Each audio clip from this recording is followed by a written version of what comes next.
Well, hello everyone and welcome to today's GP Strategies webinar. My name is Kayla Rotz, Marketing Manager for GP Strategies, and I am very happy to be your host for today's event.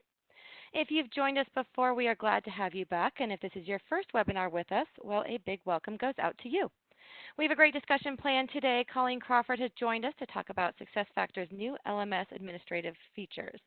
Colleen has over 11 years of experience with corporate learning initiatives as an accomplished consultant of learning technology and leadership for some of the largest Fortune 500 corporations. Spending the past 8 years with GP Strategies, she now leads the Learning Technology Consultant Group, and Colleen has her SAP Professional Certification in Learning, and her expertise with implementation of learning technology systems with various market industries has enabled partnerships with her clients to implement a best-in-class system to fit their current learning strategies. So with that, Colleen, I'm going to go ahead and turn this session over to you. Sounds great. Thanks so much. All right. So as we all know, we've been anticipating this new admin interface through SuccessFactors Learning and waiting for this to come out. We've gone through quite a few iterations of releases without anything happening to the LMS side. And with that, we are working with a lot of our clients to determine what these impacts are and what these changes mean for us and how we roll this out successfully to our organizations. So some of the main things, and I'm sure a lot of you have been in there. I hope that you guys have been in there and poking around and really getting up to par on what the changes are. But some of the main things are the terminology changes that take a little bit of getting used to. So users are now referred to as people, learning is learning activities. Scheduled offerings are now classes, which threw quite a few people off for a while. Classes are now cohorts. Catalogs are libraries, and those are both reflected on the administrative and learning side of the system. So these are just a few of them. There's quite a bit more out there, but really becoming familiar with what these terminology changes are. There is still the opportunity to modify your labels. So I know if you remember, and depending on how long you guys have been customers of the SuccessFactors Learning, just like the learning plan in general from the user side, it would go from learning plan to to-do list and so on. So if you have labels that are translated within the system or any of your job aids or training materials, these are things that you really want to get familiar with and ensure that your administrators are aware of these things. So as we go through, we will take a look at some of the changes and how it's reflected within the system. But this is just a quick of the top terminology changes that we think may be a good reference guide for you and your administrators. So how to access the new interface. So when we were talking about this release coming through, and is it something that we just enable? Is it universal? And kind of anticipating what it would look like when they launched.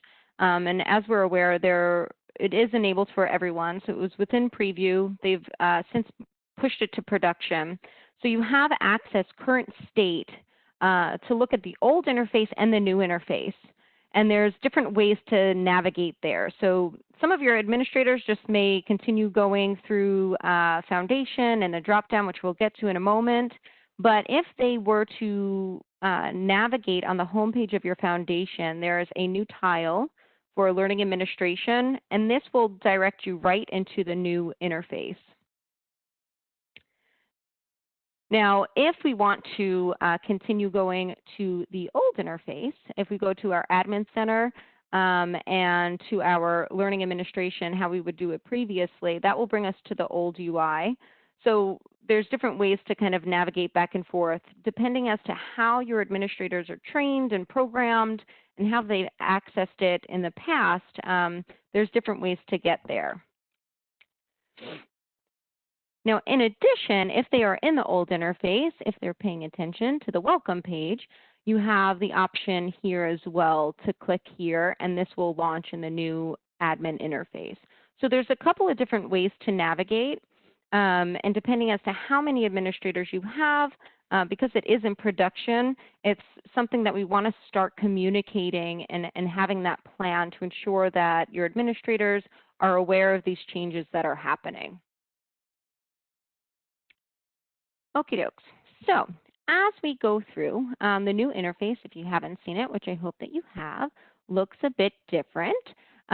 So along with the terminology changes, the layout and what it looks like is quite a bit different. The menu bars on the left-hand side, in addition to, we used to have at the top level your users, your learning, your content system administration, reports, and so on. Everything is now aligned on the left-hand side.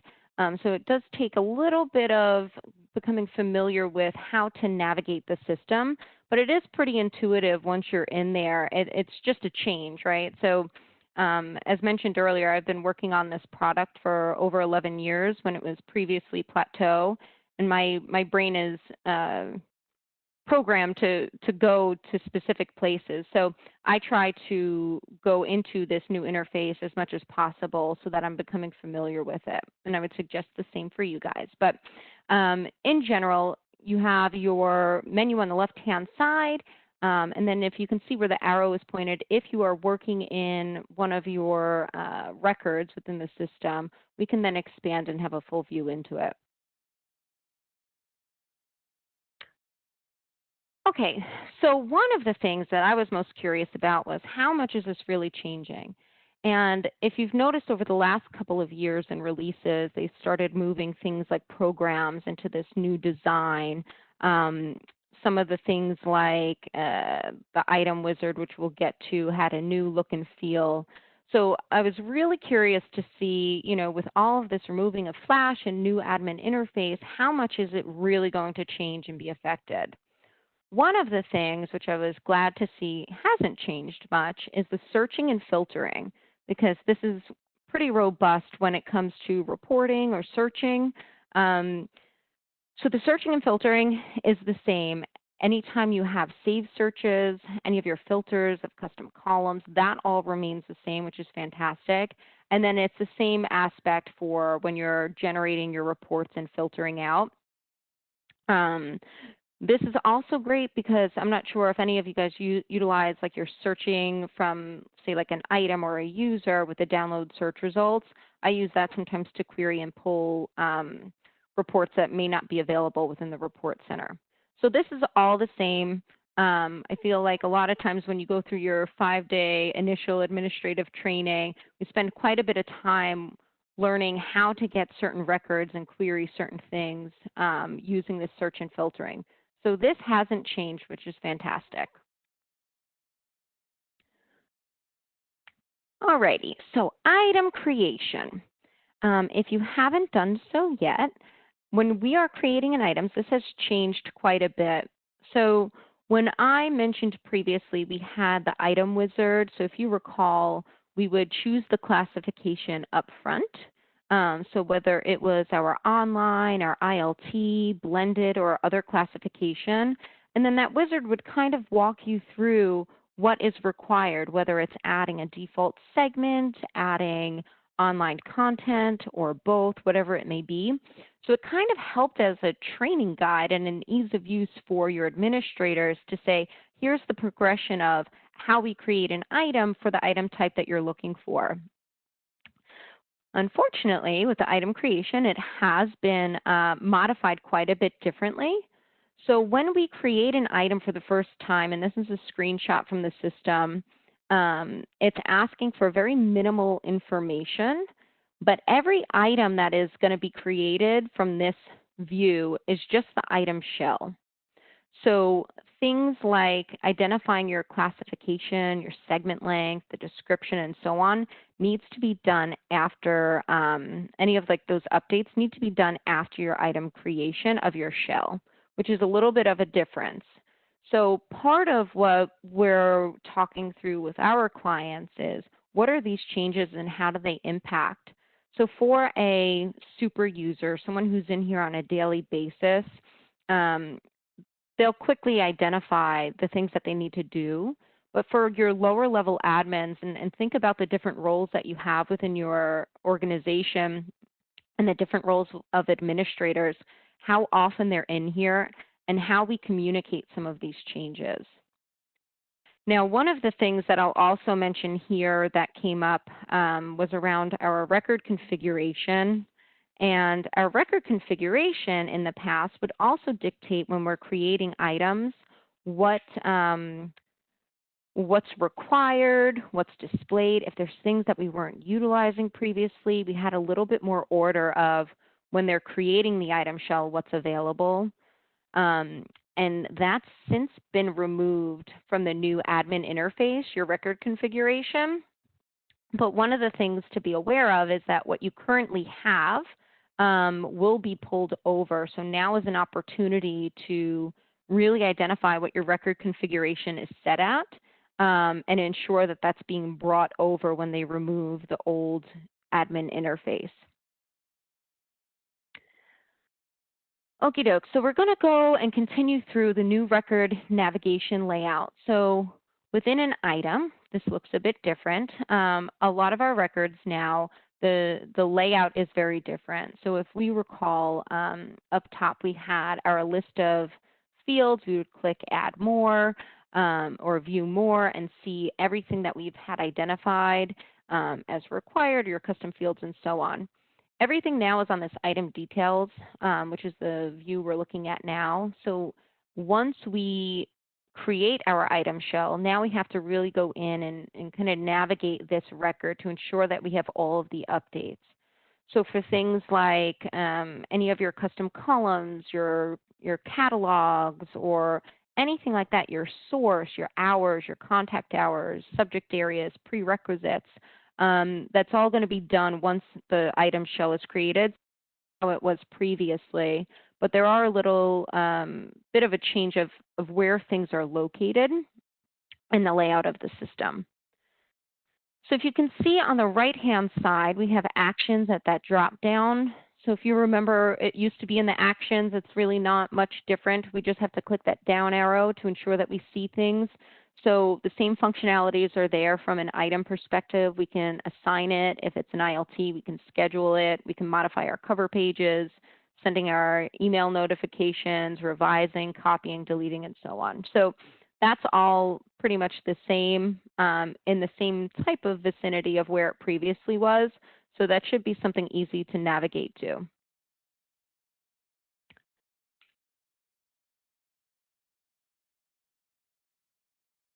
So for this one, so if it was an online content or an online course, we will need to navigate to this online content tab to start adding our content. So whether it's any of our AICC, our SCORM, our exams, our quizzes, anything that we have going on from an online content perspective. And you'll see that this looks a bit different.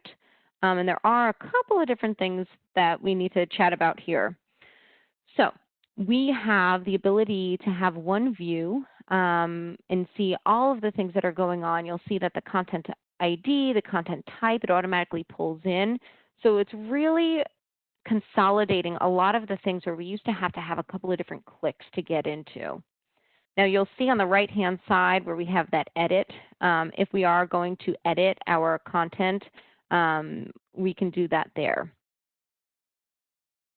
But one of the major things, and a lot of pushback that we're hearing from our clients, and you can see here there's that menu bar in gray, is that this item was completed by one or more user, and therefore the content needs to be updated, and we need to revise that content or that item in general.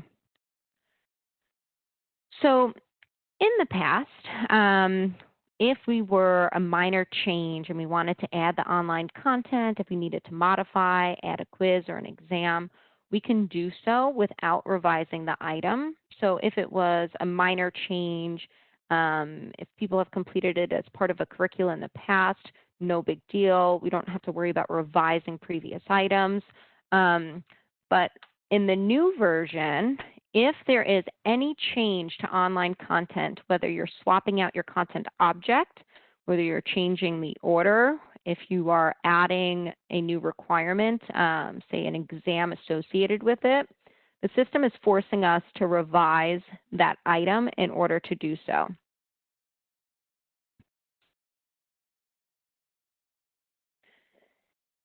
So in order to do that, we will need to go down to the actions that we previously saw and revise the item before we can make any updates here. I know this is something that a lot of clients have provided feedback to SAP on the community to modify, but this is, I know for at least my clients, a big change in process of how they modify these things because they do it on quite a pretty frequent basis. So some of the steps for revising and how we go about changing this process, we want to notify the users that are currently in progress to complete the current version and that the new one is coming, and determine if this is a major change. So in some cases, we do want to revise, right? So a new policy, a new procedure comes out. We want to ensure that that is reflected within the system and that anyone who has that curricula needs to retrain on it. And then once we determine, if it is something that we want everyone to retake and determine what that requirement is, then we can go through and start beginning the revision process to create the new version. And when you're creating the new version, just don't make it production ready because that will start triggering off some other processes within the system. So the next one is set up the old revision to be a substitute for the new revision. So if I've taken the training previously and this isn't a major change and I don't want someone to have to retake it who's completed it, a lot of organizations are using this substitute credit to ensure that when this is pushed out, anyone who previously took it will not have this as a new assignment. The next one is upload the new content and create a new content object. And then we're going to add that to the new revised item, to the new revision. And then once that's completed, then we will finalize the revision to make it production ready and it'll push out the changes.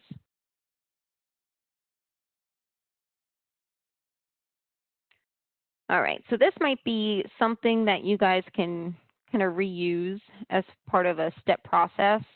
I have some organizations that really don't use revisions at all. I have others that use it on a daily basis. So if we think of like our pharma clients, if there's any type of procedure change, there's always a retraining that's pushed out, where others, it may just be a typo or something new that anyone new being trained moving forward.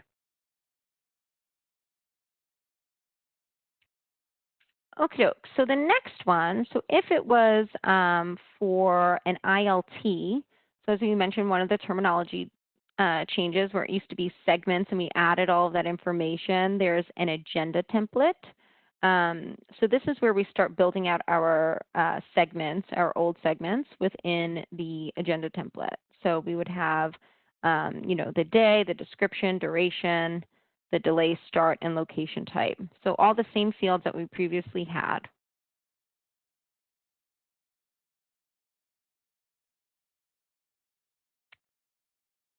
And then here you'll see that this looks a little different as well, but this will outline all of your agenda. So it kind of looks similar to our programs and how it shows the progression and the agenda for that course. But you'll see all of the views of each of the tabs looks a little bit different, but I find that it is intuitive, and for the most part, it helps because it consolidates a lot of the information. So we just want to ensure that anytime we're creating the item, I felt like this was one of the bigger impacts because we had that wizard previously, that there are some additional steps in navigation in order to get the item set up in the way that we need it to be to determine that classification.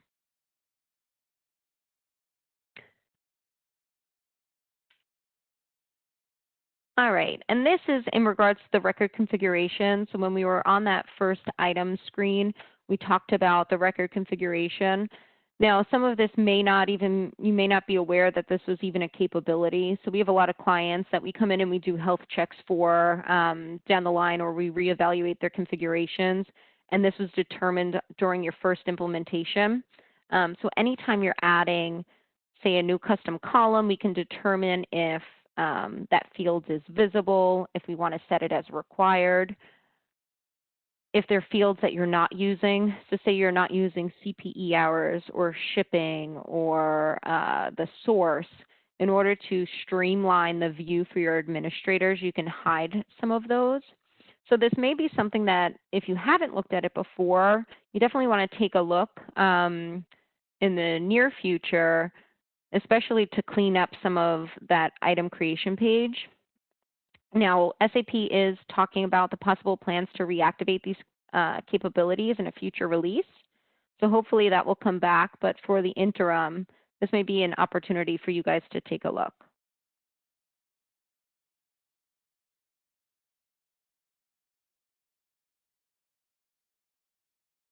And I believe there was a question around content. So is the content for LMS super users, not just for those that upload the content to the LMS, but are not super users? So if we're doing the import content, they can import the content the same way through deployment locations and create content objects. That has not changed. The process of that is the same. Regardless of whether you're a super user or say just a lower level admin that creates items, if they have the ability to create items and modify the content, that process will be the same of revising.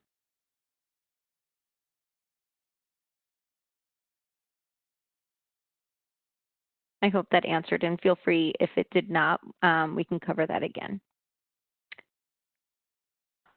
All right, so there's been quite a bit of chatter around the old PQE and the assessments.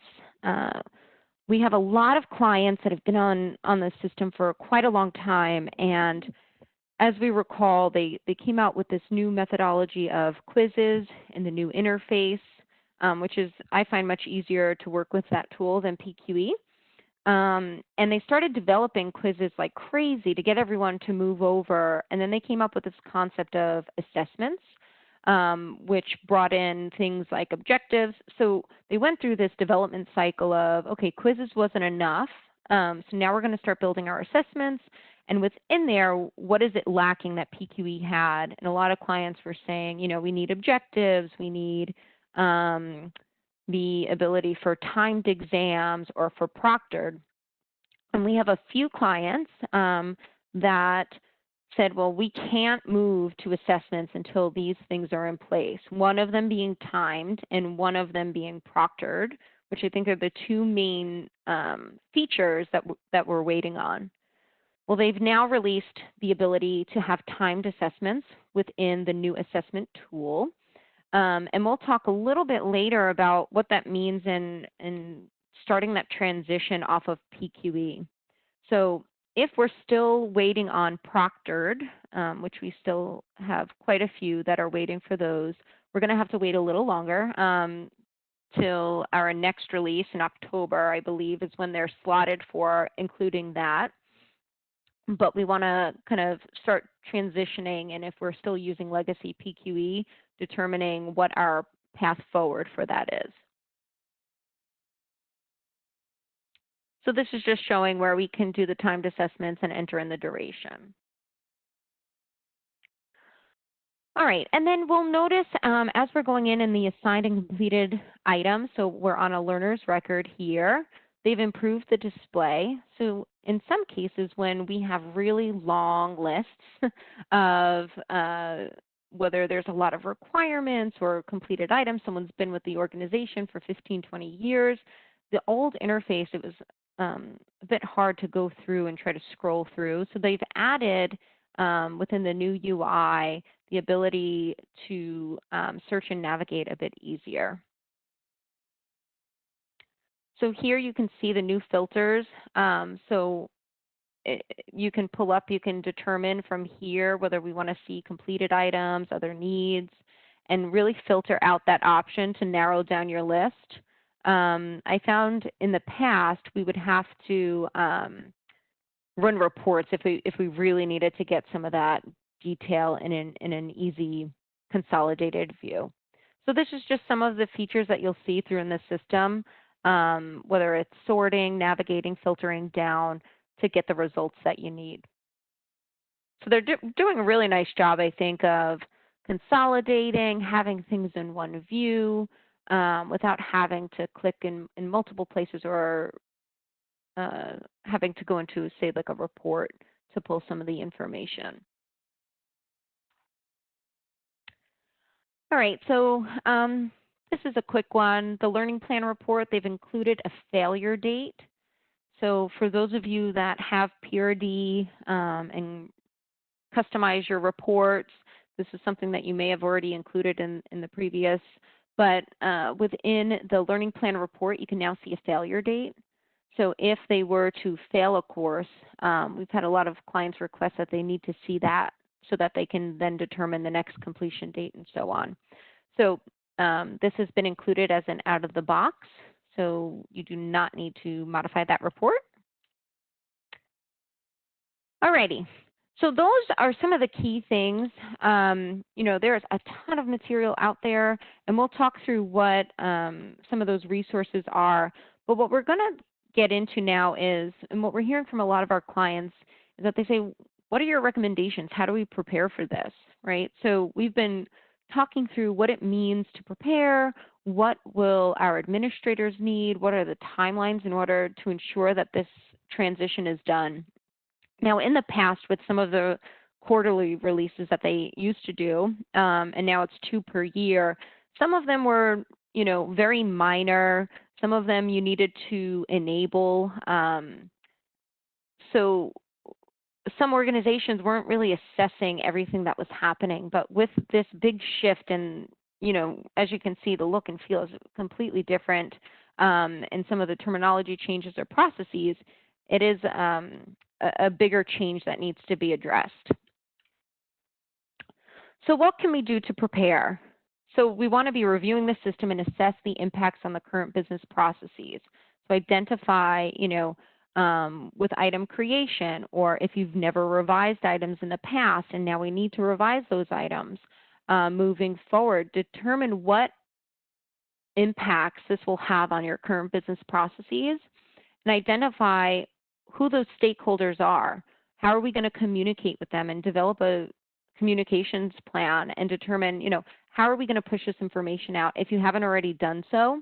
So as we mentioned, this is now available in production. So if you have not communicated already, you may have seen an uptick in questions or responses. I think right now, the fact that they have both interfaces running at the same time, it gives you a little bit more time to prepare. But you will see an uptick, especially if those administrators aren't accessing the new interface. And we'll need to plan for that when this gets rolled out and the old interface is removed from the system. So once we devise that communications plan, who our stakeholders are, what those changes are, we want to develop and customize job aids and process changes, and then train our administrators. So whether it's, like I mentioned, this is how we revise an item, this is how we navigate. We now have to create an agenda template. It's not at that initial screen. And then the last piece, as the new interface, is removing Flash, any of your Flash-based learning materials. So the content that you're deploying through the system that may have Flash within it, whether it's videos and so on, and we'll talk through what that looks like, but those will need to be updated as well. So some of our clients are saying, oh, okay, it's a new admin interface, and they're forgetting about the content piece for a number of reasons. They may not have developed the content. The content may have been out there for years and years and not realized that it's even reliant on that. So definitely something we want to consider, other than just, hey, this looks different, there's some different terminology.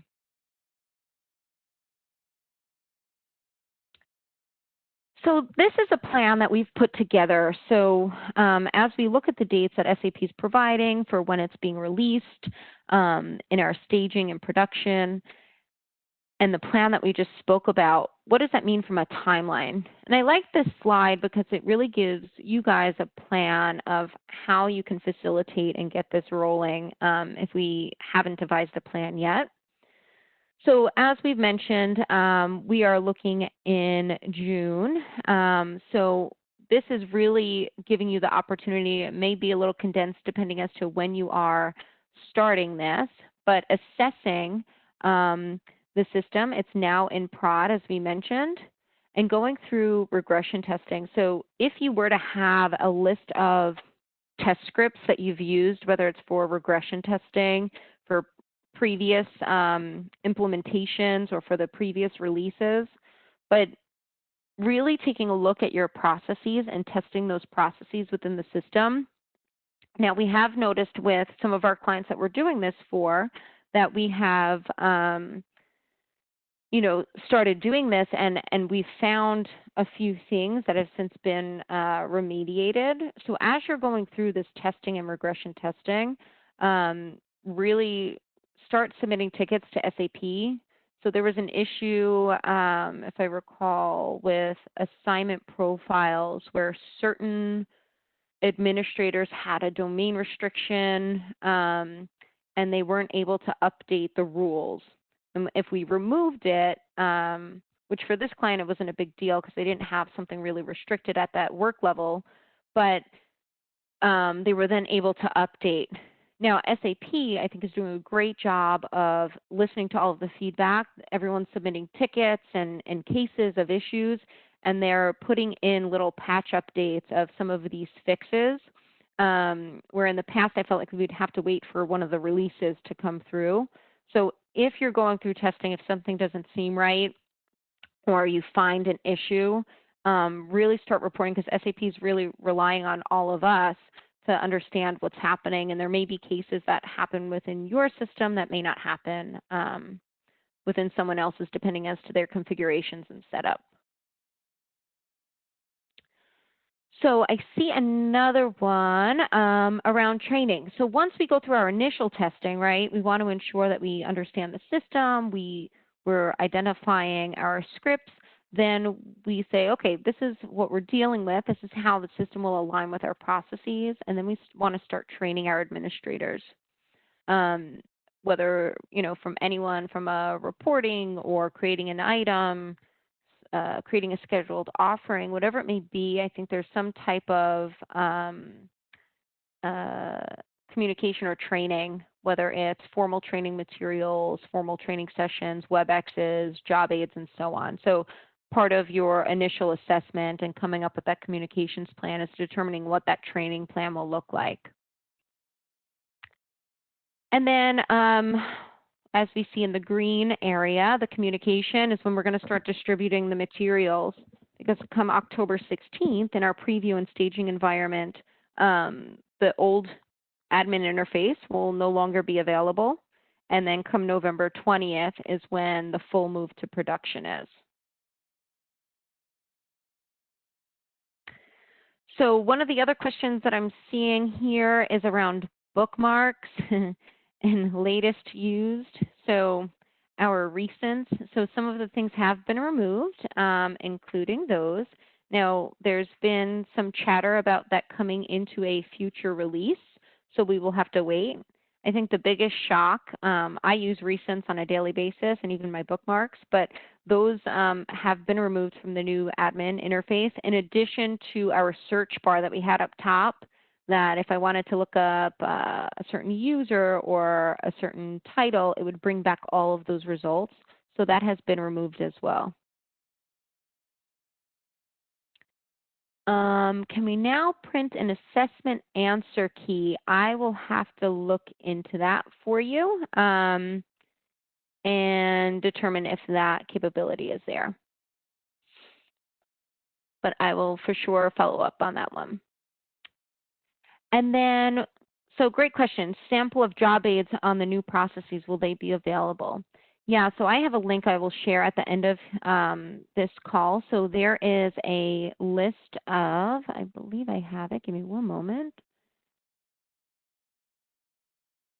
If I copy here, hold on a moment. Let me enter it in the chat.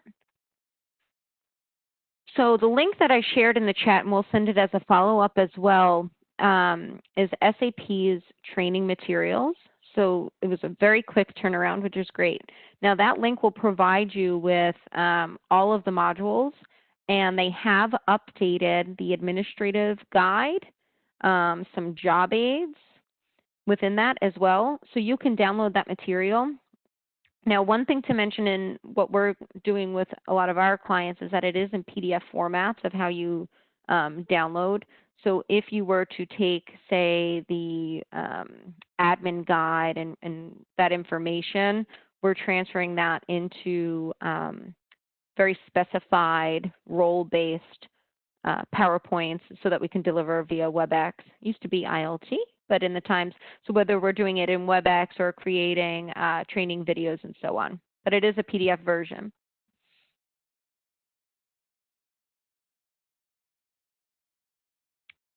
And I believe auto-generated ID is still available, but we can check that for you. It may just not be enabled within my system. So I could take a look when we get through the rest of the presentation.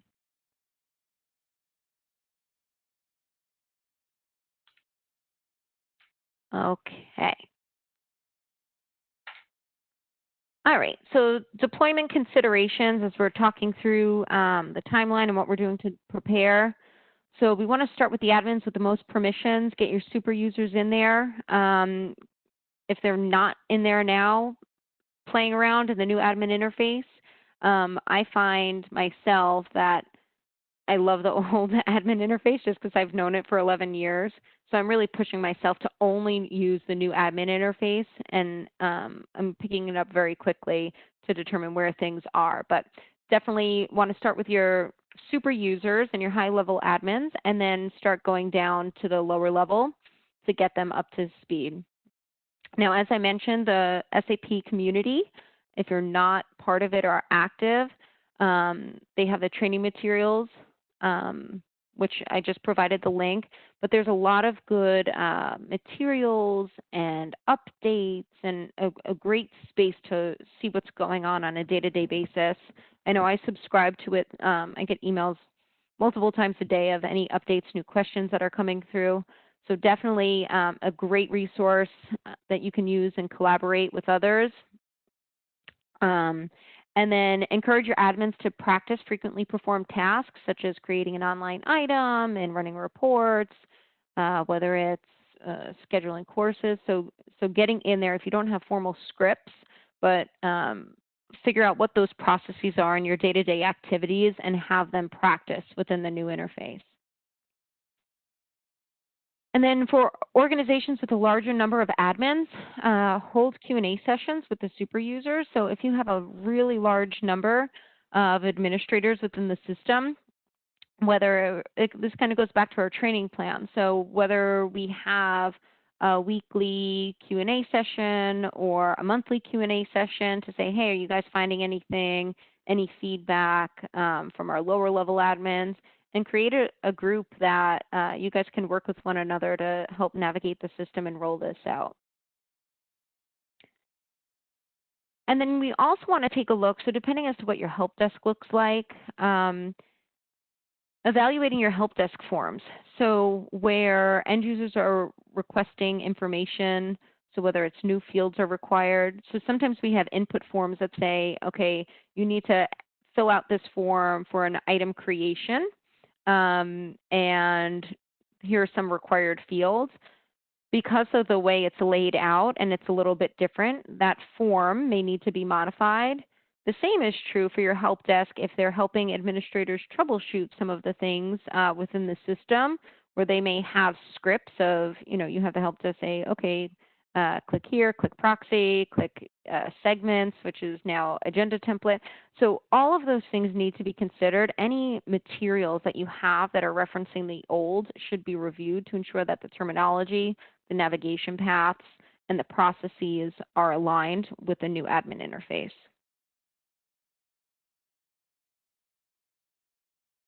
And then this brings us in the start to the move to the new assessment tool.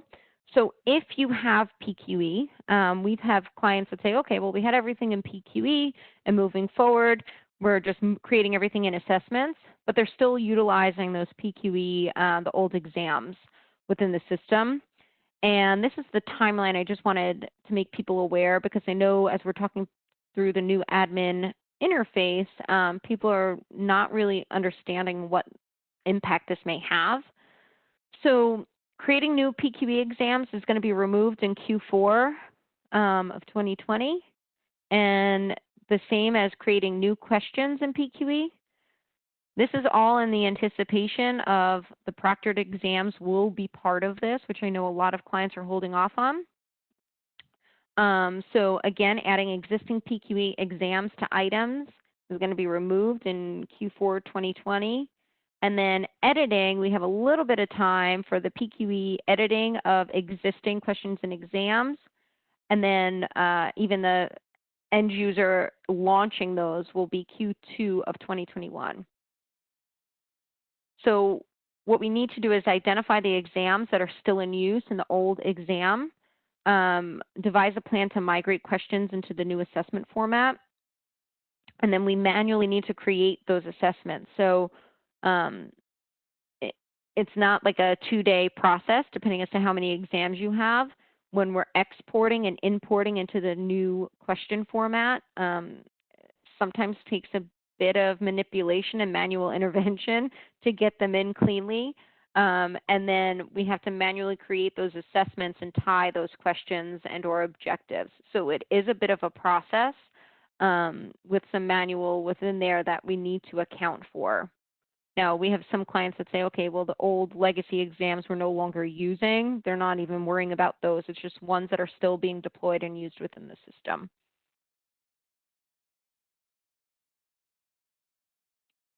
Okay. So as we talk through this and our clients are looking and they're saying, okay, well, now we have all of this and we're overloaded. We don't have a team. We weren't realizing it was this much of an impact. We're helping out a lot of our clients. So I want to just talk through what some of our offerings are within GP Strategies and what we're working with other clients on. So training offerings, so we do anything from a 5-day system admin training. You have a new admin come in or a new implementation. We do a full system admin training. We've also done train the trainer sessions.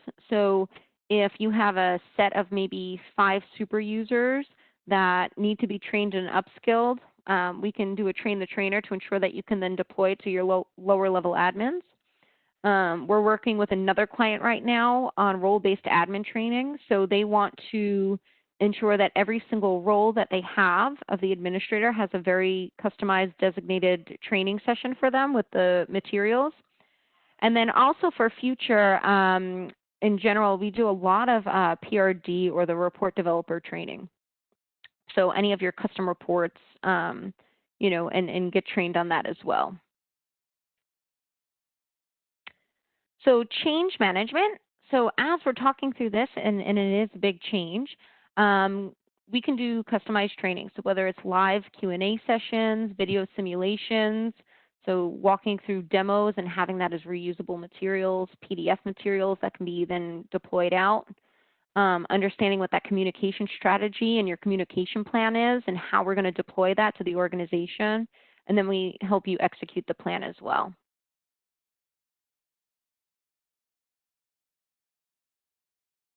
And then, as we mentioned, that PQE moved to assessments.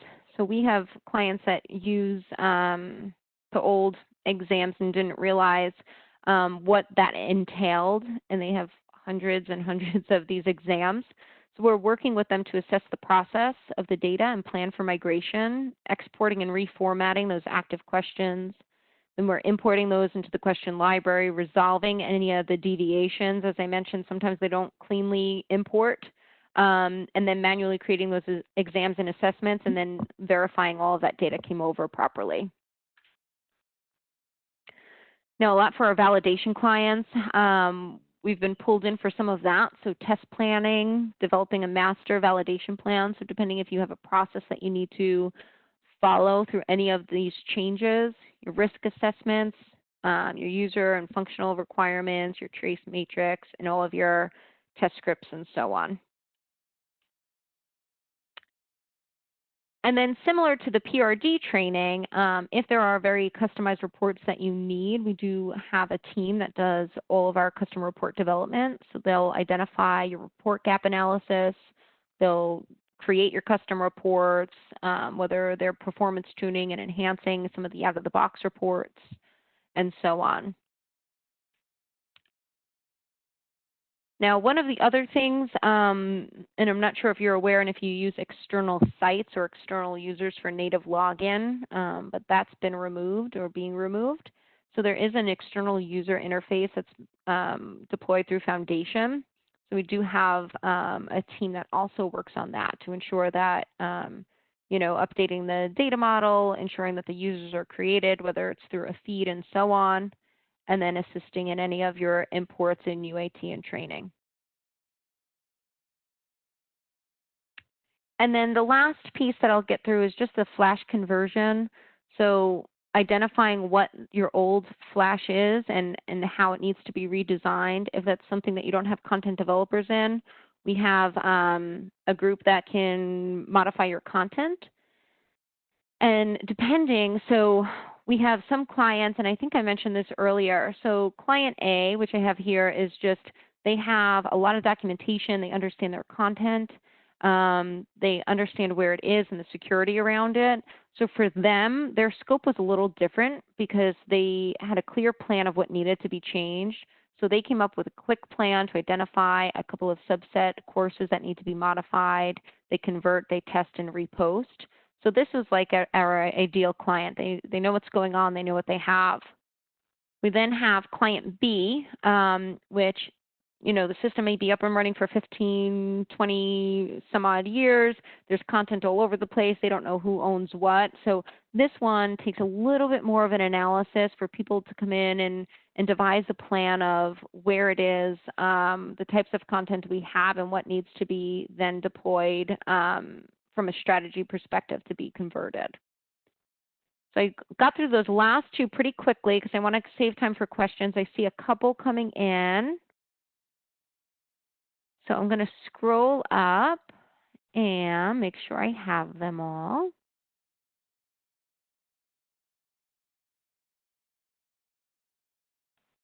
Yep, and Colleen, this is Kayla. While you're looking through those questions, Sure. I just want to remind folks that we can go ahead. We'll have about 10 minutes to answer some of these questions. So if you do have a question for Colleen, go ahead and put that in the Q&A module at this time. Colleen, I can send a couple your way as well. But just as a reminder, obviously a lot was covered over the last 50 minutes, and so I encourage you to continue the conversation with Colleen. You can see her contact information available on the slide deck. I'd also like to remind everyone this question came in a couple of times that the recording and slides from today will be sent to the email address that you provided when you registered. We should be able to send that out here within like the next 48 hours. Sure. So Colleen, if you want to go ahead and answer questions, I'm happy to pass them to you as well.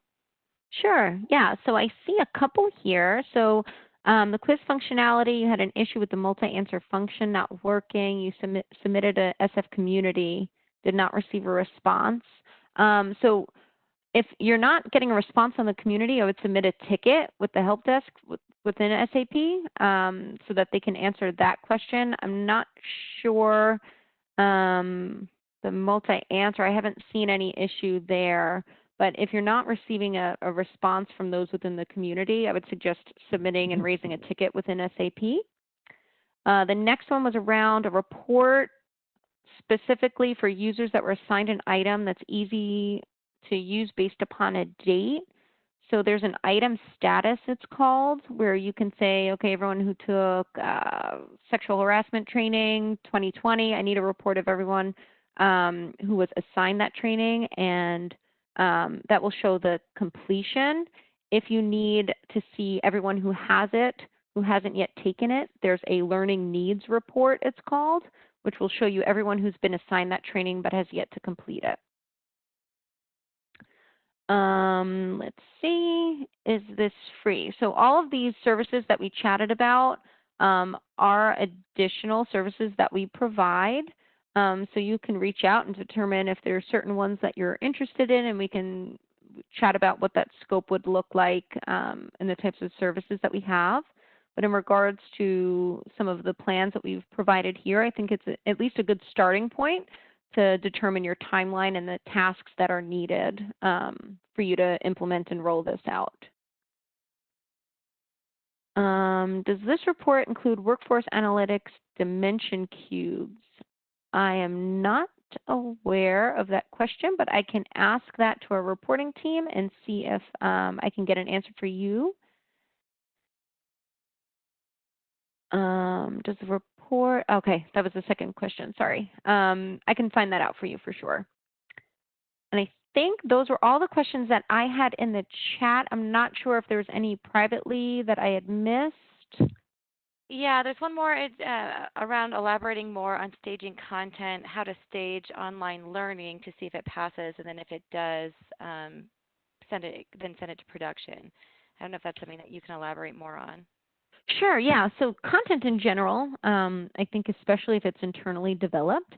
So my best practice is always to test it in staging to ensure that it works, it registers. You never want to deploy content and push it out to the masses, and you'll get bombarded with tickets of it's not completing, it's not bookmarking. So what I typically do is I create, I'll import the content to the content server, create the content object, the item, I deploy it and test it within staging. And then once that looks good, I personally take that content object and recreate it within prod with that same launch path URL. So there's a couple of ways in content testing strategy. We have some organizations that just have a folder within their content server that they just dump test data in. And then once that looks good, they'll re-upload into the correct folder, assigned to themselves within production. It depends on your process, how much time you have, how much you're doing of customized content. Now, when it comes to any like third-party content providers, so say you subscribe to some subscription and you're getting, say, like, I don't know, 50 courses or so on, definitely test some of them. As we go through, even through a migration of our clients, we try to identify the types of content they have, the source of that content, and get certain testing criteria or number that the client is okay with testing so that they're not going through, thousands of courses. So it could be done one of other ways, whether you're loading it directly from staging and then taking that URL and recreating in production, or you could reload the tested content right into production and deploy that way if it's within a different folder structure. So then the same person just asked, has this process changed with the new changes? No, so the content testing hasn't changed. The only thing that's modifying is having to revise that item. If you've launched it and then you're going and you're uploading that content object again, or a new version of the content object, you have to revise that item or use a different item in order to launch it.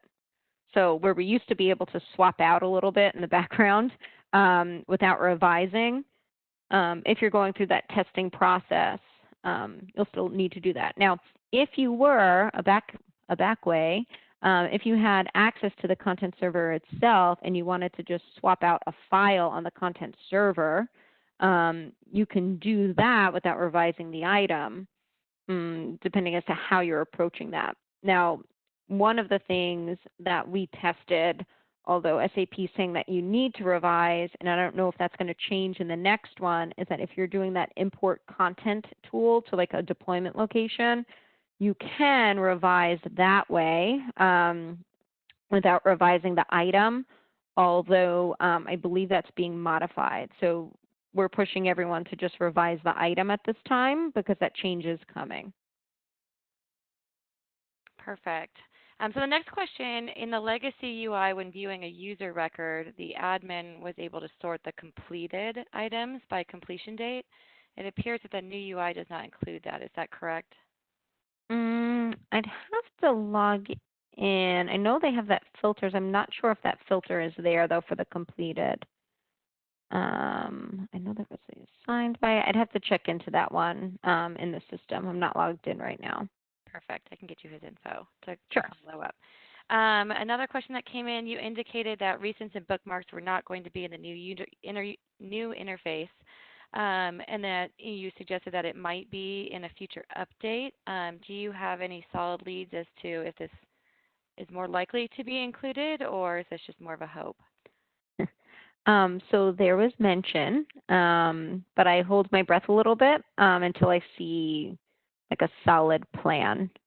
So there was mention of it, whether or not it's released in the next release. We have a list of things like the proctored, the recents, bookmarks, among some others for the October 16th that I always track. I know with this release, because we didn't have too much detail of what was changing ahead of time, I had my list of the time, the proctored, and things like that.